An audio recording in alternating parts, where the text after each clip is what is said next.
کیا وجہ ہے کہ نماز پڑھ کر کے آدمی چوری کر رہا ہے؟ بہت سارے لوگ تو ایسے ہیں جو صف اول کے پابند ہوتے ہیں، الا ماشاءاللہ، سب کی بات نہیں کر رہا، لیکن آپ جب ان کے بارے میں پوچھیں گے تو پتہ چلے گا اس کا فلاں کا اتنا ٹوپا کر لیا۔ وجہ کیا ہے؟ آقا کریم صلی اللہ علیہ وسلم ارشاد فرماتے ہیں، علم کی ایک بات سیکھ کر کے سونا پوری رات عبادت کرنے سے بہتر ہے۔ کوئی شوق نہیں۔ یہ نمازیں جو بے اثر ہو گئی، روزے جو بے اثر ہو گئے، اس کی وجہ یہ ہے کہ ہمیں کچھ آتا ہی نہیں، بس کھڑے ہو جاتے پیچھے اس امام کے اندر، ختم۔ نہ تحیات یاد ہے، نہ درود ابراہیم یاد ہے، نہ دعائے قنوت یاد ہے، نہ دعائے نماز جنازہ یاد ہے، نہ ثنا صحیح طور پر پروناؤنس کے ساتھ پڑھ سکتے ہیں، نہ سورہ فاتحہ پڑھ سکتے ہیں، کچھ بھی نہیں، بس ہم لگے ہیں اپنے حساب سے، ہم کو یہ اچھا لگتا ہے ہم کر۔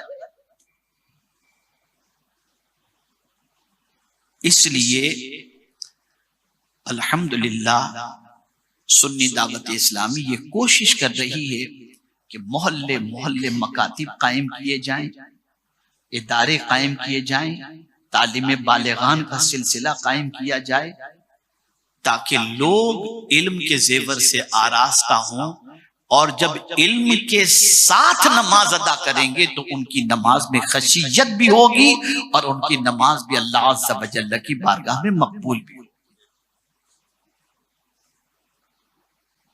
ارے کیا وجہ ہے کہ نماز پڑھ کر کے آدمی چوری کر رہا ہے؟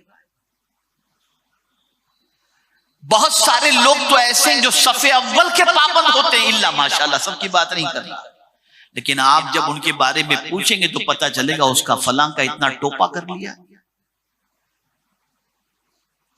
وجہ کیا ہے؟ اللہ کا ڈر دل میں پیدا نہیں۔ اور اللہ کا ڈر کیوں نہیں ہے؟ اس لیے کہ اللہ کے بارے میں کوئی علم ہے ہی نہیں، کچھ نہیں۔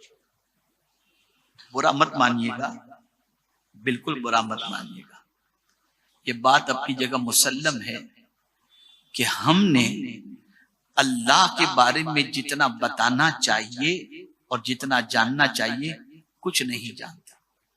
نتیجتاً پتھروں پر بھروسہ شروع ہو چکا، مالاؤں والوں پر بھروسہ شروع ہو چکا، راشی بتانے والے لوگوں پر بھروسہ شروع ہو چکا، نجومیوں پر بھروسہ شروع ہو چکا، اللہ پر بھروسہ بالکل ختم،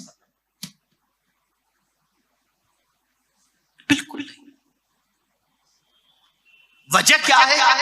ہم اپنے رب کے بارے میں کچھ بھی نہیں جانتے، ہمیں صرف یہ ساری چیزیں بتائی جاتی ہیں، اور ان ساری چیزوں کو جاننے کے بعد ہمارا تعلق باللہ مضبوط نہیں ہوتا، نہ تعلق بالرسول صلی اللہ علیہ وسلم مضبوط ہوتا ہے۔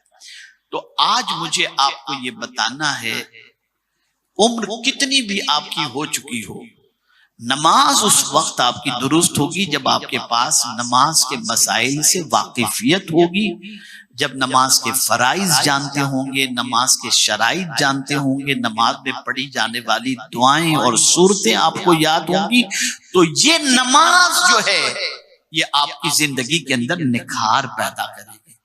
اب یہاں پر تو شیطان لگا رہتا ہے نا، اب وسوسہ پیدا کرے گا، ارے جب یہ سب چیزیں آتی نہیں ہیں تو پھر نماز پڑھ کے کیا فائدہ، لگا دیا ٹہو کا شیطان۔ تو آپ سوچیں گے اب تو کوئی فائدہ ہی نہیں ہے تو کیا کریں گے نماز پڑھ کے؟ نہیں،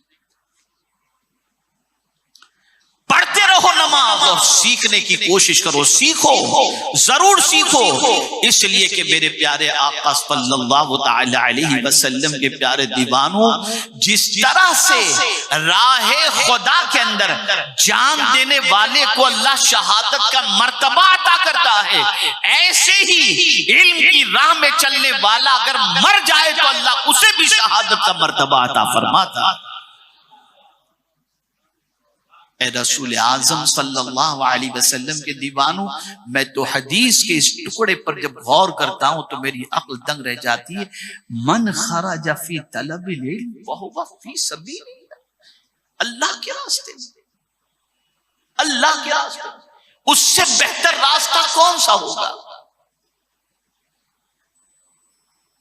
اللہ کے رسول صلی اللہ علیہ وسلم سے مولا نے فرمایا قل هذه سبیلی ادعو الی اللہ علی بصیرہ، میرے محبوب آپ فرما دیجئے یہ میرا راستہ ہے، اللہ کی طرف میں بلا رہا ہوں اور آنکھ کھلی رکھ کر کے بلا رہا ہوں، ہوش و حواس میں بلا رہا ہوں۔ آپ اگر چاہتے ہیں کہ بہت سارے راستوں کا سفر تو آپ نے کیا ہوگا، لیکن اللہ کے راستے میں چلنے کا شعور اور اس کی لذت اگر آپ کو چاہنا ہے تو آپ دین کے راستے پر، علم کے راستے پر چلنا شروع کریں، علم کے راستے پر نکلیں۔ آپ عمر کی قید حضرت سلمان فارسی ایمان قبول کیے تھے، ان کی عمر بہت زیادہ تھی، اور زیادہ تر صحابہ کی جو ہے عمر اگر آپ دیکھیں قبول اسلام کی تو آپ کو زیادہ ہی ملے گی، لیکن اس کے بعد انہوں نے علم حاصل کیا اور ایسا علم حاصل کیا کہ ان کا مقابلہ آج تک کوئی دنیا کا انسان نہیں کر پایا۔ تو علم کی طرف پیش قدمی کرو، اپنے بچوں کو علم دین سکھاؤ، اپنے بچوں کو قرآن سکھاؤ، اپنے بچوں کو اللہ عز و جل کے متعلق عقائد، رسول اعظم صلی اللہ علیہ وسلم سے متعلق عقائد سکھاؤ، گلی گلی اور کوچے کوچے کے اندر مکاتب قائم کرو اور وہاں اپنے بچوں کو بھیجو، اور آپ خود بھی چاہے آن لائن چاہے آف لائن دین سیکھنے کے لیے نکلو۔ آپ مجھے بتاؤ اگر آپ کے پاس علم نہیں ہوگا تو آپ اللہ عز و جل کی بارگاہ میں سوالات کے جوابات کیسے عطا کریں گے؟ مجھے بتائیے میرے پیارے آقا صلی اللہ علیہ وسلم کے پیارے دیوانوں، قبر میں بھی سوال ہوگا، علم ہوگا تو جواب دے سکیں گے، آپ محشر میں سوال ہوں گے۔ آپ ذرا سوچیں، ان کے بارے میں غور کریں، جب آپ غور کریں گے تو پتا چلے گا مال کام نہیں آئے گا۔ قرآن نے کہہ دیا یوم لا ینفع مال ولا بنون الا من اتى اللہ بقلب سلیم، اللہ نے واضح لفظوں میں فرما دیا کہ قیامت کے دن نہ مال نفع پہنچائے گا، نہ بیٹے نفع پہنچائیں گے، اولاد نفع پہنچائے گی، بلکہ جو سلامتی والا دل لے کر کے آئے گا وہ دل نفع پہنچائے گا۔ اب دل سلامتی والا کیسے بنے گا؟ آپ کے پاس علم ہوگا تو پتا چلے گا یہ حلال ہے یہ حرام۔ میں بڑی معذرت کے ساتھ کہتا ہوں کہ یہاں بہت ساری ہوٹلوں کے اندر گوشت ملتا ہے، مرغی ملتی ہے، ساری چیزیں ملتی ہیں، بس آدمی کہیں بھی گیا کھانا شروع، لاؤ یار یہ لاؤ یہ لاؤ وہ لاؤ۔ کبھی آپ نے جاننے کی کوشش کی کہ یہ ذبح کرتے وقت بسم اللہ پڑھتا بھی ہے کہ نہیں پڑھتا؟ کیونکہ آپ جانتے نہیں ہیں کہ حرام گوشت کے بارے میں کیا ہوگا۔